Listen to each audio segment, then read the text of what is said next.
उद्धव गटाचे नेते खासदार संजय राऊत यांनी मुख्यमंत्री एकनाथ शिंदे यांच्या संदर्भात खळबळजनक वक्तव्य केलंय। शिंदेंकडे कोट्यवधी रुपये आहेत, मुख्यमंत्री शिंदेंना अवैध आर्थिक व्यवहार प्रकरणात अटक करा अशी मागणी संजय राऊत यांनी केली आहे। राऊतांच्या या मागणीनं आता शिवसेना आणि उद्धव गटामध्ये नवा वाद उभा राहणार अशी चिन्ह आहेत।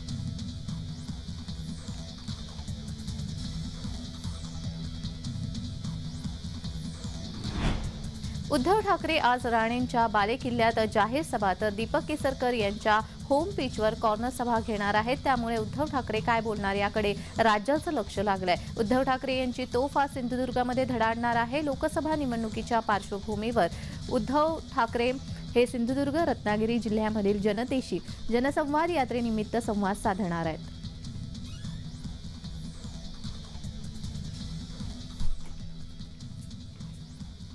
उद्धव ठाकरे हे 4 फेब्रुवारी रोजी सिंधुदुर्ग जिल्ह्यातील कुडाळ येथे सभा घेणार आहेत। या सभेवर भाजपने आक्षेप घेतलाय। रहदारीच्या रस्त्यावर घेण्यात येणारी सभा दुसरीकडे घ्यावी आणि आमच्या नेत्यांसंदर्भात आक्षेपार्ह विधान केल्यास उद्धव ठाकरेंची सभा उधळून लावण्याची भाषा भाजपने केली आहे। त्यामुळे कुडाळमध्ये उद्धव गटाविरुद्ध भाजप राजकीय वातावरण तापणार आहे।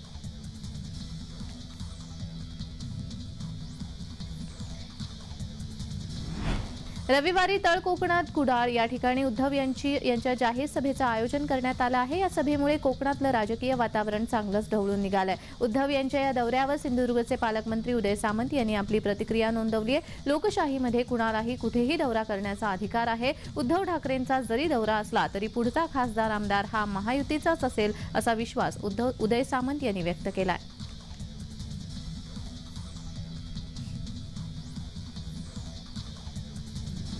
रविवारी कुडाळमध्ये होणाऱ्या उद्धव यांच्या सभेवरून सिंधुदुर्गामधलं राजकीय वातावरण चांगलंच तापलंय। उद्धव गटाचे खासदार विनायक राऊत यांनी या सभेवर बोलणाऱ्या विरोधकांचा समाचार घेतलाय। उद्धव यांच्या सभेवरून विरोधकांना पोटशूळ उठलाय। त्यामुळे ते डराव करत आहेत। त्यांच्या डरावकडे आम्हाला लक्ष देण्याची गरज नाही। कोणाची माय व्यायलेली आहे, हिम्मत असेल तर कुठल्याही गल्लीमध्ये येऊन दाखवा, चौकात सोडा। जनसंवाद सभा वस्त्रवहरण करण्यासाठी आहे। भाजपचे पापाचे घडे भरलेत म्हणून तर त्यांच्या पायाखालची वाळू घसरते असं विनायक राऊत म्हणालेत।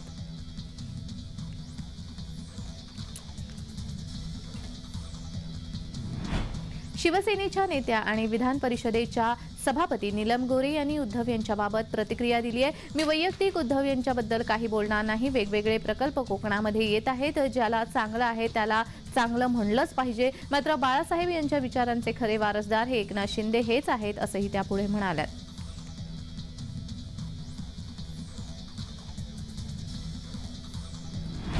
उद्धव गटाचे नेते आणि खासदार संजय राऊत यांनी छगन भुजबळांवर जोरदार टीका केली आहे। भुजबळांचा राजीनामा म्हणजे नाटक असल्याची टीका करताना संजय राऊत यांनी भुजबळांची हकालपट्टी करा अशी मागणीही केली आहे। अंबडच्या सभेआधी आपण राजीनामा दिला मात्र तो स्वीकारला गेला नाही असा गौप्यस्फोट नगर येथे झालेल्या ओबीसी एल्गार मेळाव्यामध्ये छगन भुजबळ यांनी केला। भुजबळांच्या या वक्तव्यानंतर विरोधकांनी त्यांना धारेवर धरलंय।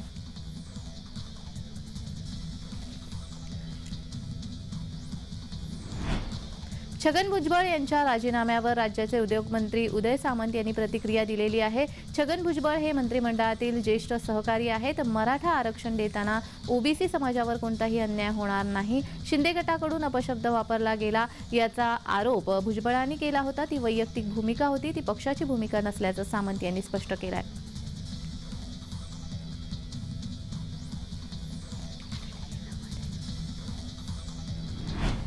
भाजपा नेते आशिष देशमुख यांनी भुजबळांच्या राजीनामा प्रकरणावर महत्त्वाचं वक्तव्य केलंय। राज्यातील सगळ्या प्रमुख नेत्यांची एकच भूमिका आहे की ओबीसी समाजाच्या आरक्षणाला कुठेही धक्का न लावता मराठा समाजाला आरक्षण मिळावे आणि छगन भुजबळ देखील याच मताचे आहेत। त्यामुळे आपल्याला खात्री आहे की त्यांनी 2.5 महिन्यापूर्वी दिलेला राजीनामा तो आजपर्यंत मंजूर झाला नसेल तर समोरही होणार नाही, कारण सरकार ओबीसी समाजाच्या पाठीशी आणि मराठा समाजाला आरक्षण देण्यासाठी प्रयत्न करताना दिसतंय।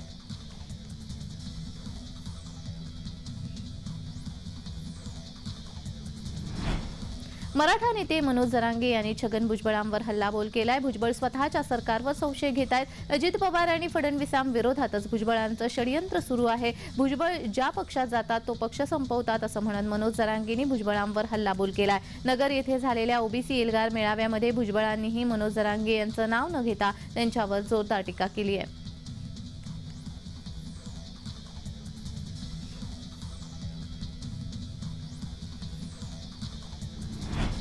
उपमुख्यमंत्री अजित पवार हे बारामती दौऱ्यावर आहेत। यावेळी राष्ट्रवादी काँग्रेसचे पदाधिकारी विशाल जाधव यांनी कार्यकर्त्यांच्या सेवेसाठी राष्ट्रवादी काँग्रेसचे जनसंपर्क कार्यालय उभारले। त्याचे उद्घाटन उपमुख्यमंत्री अजित पवार यांच्या हस्ते झाले। यावेळी त्यांना कार्यकर्त्यांनी चांदीची गदा भेट दिली।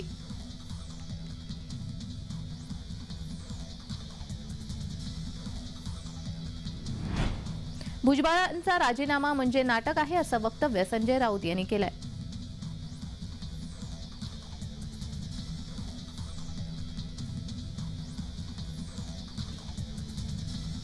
भुजबळांचा अपशब्द ही पक्षाची भूमिका नाही असं वक्तव्य उदय सामंत यांनी केलंय।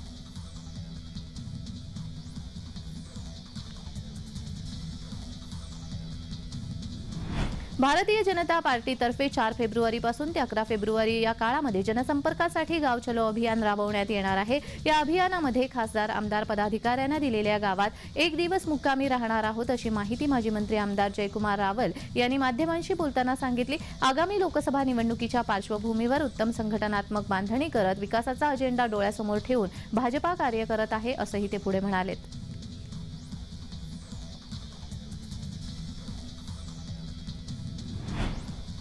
सुप्रिया गटाचे आमदार जितेंद्र आव्हाड यांच्या ठाण्यातील नाद या बंगल्यामध्ये बॉम्ब असल्याच्या निनावी फोनमुळे खळबळ उडाली। त्यानंतर बॉम्ब शोधक विभागाने तपासणी केली पण काहीही निष्पन्न झालं नाही। 2 दिवसांपूर्वी मुंबईमध्ये आव्हाड यांच्यावर हल्ला होण्याची शक्यता होती अशा प्रकारे त्यांनी ट्विट देखील केलं होतं। वर्तकनगर पोलिसांनी ही माहिती दिली।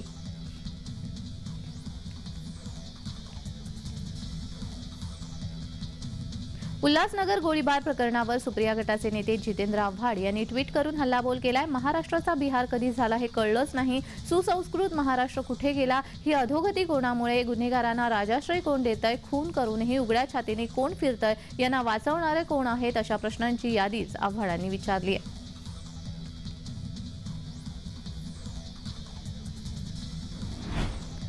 शिवसेनेच्या नेत्या आणि विधान परिषदेच्या सभापती नीलम गोरे यांनी उल्हासनगर गोळीबार प्रकरणी आपली प्रतिक्रिया नोंदवली आहे। झालेली घटना ही दुर्दैवी आहे। मुख्यमंत्री आणि उपमुख्यमंत्री यांनी यात लक्ष घातलंय। राजकारणामध्ये सुद्धा आता तंटामुक्ती व्हावी असा विचार यामधून दिसतो असंही त्या म्हणाल्या।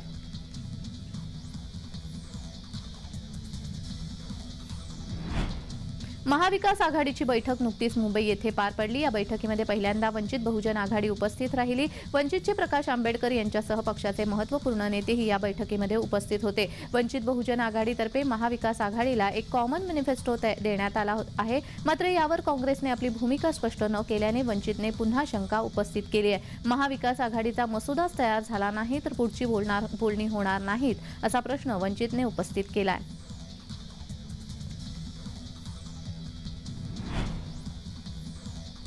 मेहकर तालुक्यातील डोनगाव येथे जागेच्या जुन्या वादातून 2 गटामध्ये तुफान राडा झाला। स्वाभिमानी शेतकरी जिल्हाध्यक्ष तालुकाध्यक्षसह इतर पदाधिकारी गजानन सातपुते यांच्या ताब्यात असलेल्या दुकानाचा ताबा घेण्यासाठी बळजबरीने दुकानात घुसले असता हा राडा झालाय। या घटनेमध्ये महिलांना सुद्धा मारहाण झाली आहे। याच घटनेमध्ये ज्ञानेश्वर टाले जखमी झाले असून त्यांनी तक्रार सुद्धा केली आहे। या जखमी गजानन सातपुतेंसह 7 जणांवर गुन्हे दाखल करण्यात आलेत।